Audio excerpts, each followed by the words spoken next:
Hello students, this is Gayatri Gupta from Jamshedpur Women's College. Today we will discuss functional dependencies, means we will continue the session functional dependencies. In the last video we discussed functional dependencies, different in functional dependency inference rules, means 3 axiom properties, some other rules also, and we have also discussed and we have seen some examples to find the closure of functional dependencies. To design a database, means a good database. So today we will see different types of functional dependencies which is available in database and play a very important role in designing of a good database.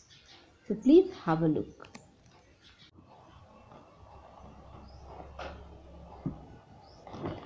Types of functional dependencies. So functional dependencies has 3 forms.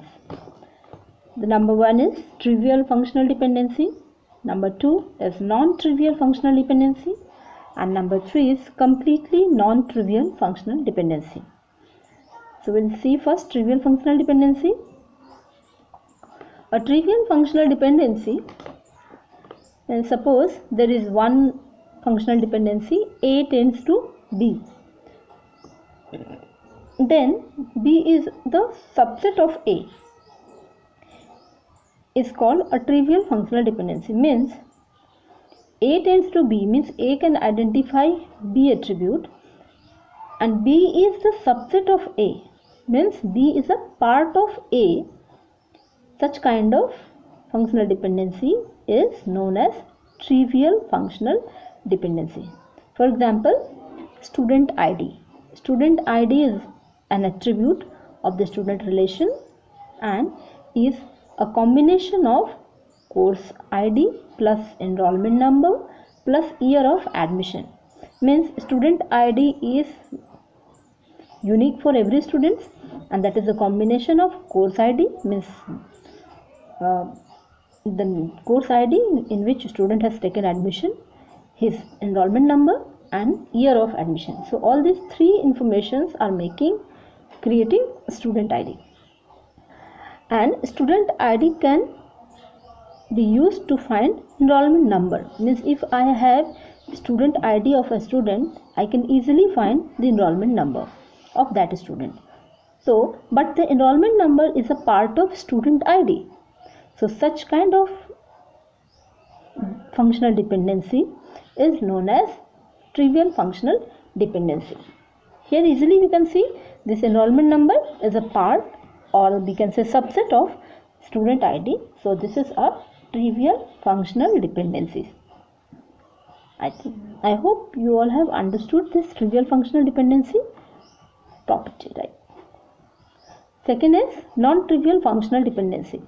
Non-trivial functional dependency means it is just opposite of the trivial functional dependency, where A tends to B and B was the subset of the attribute A.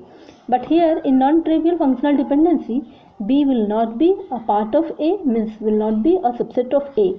If we find such kind of relationship where A tends to B and B is not part of A, that is called non-trivial functional dependency. That is a general functional dependency.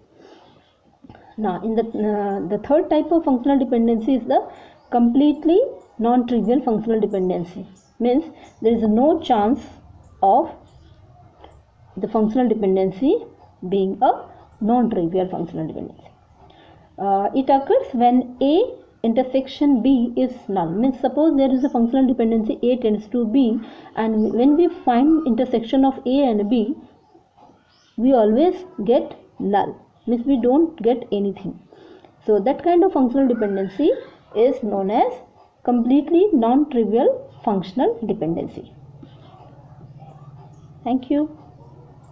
In the next video we will see the normalization chapter.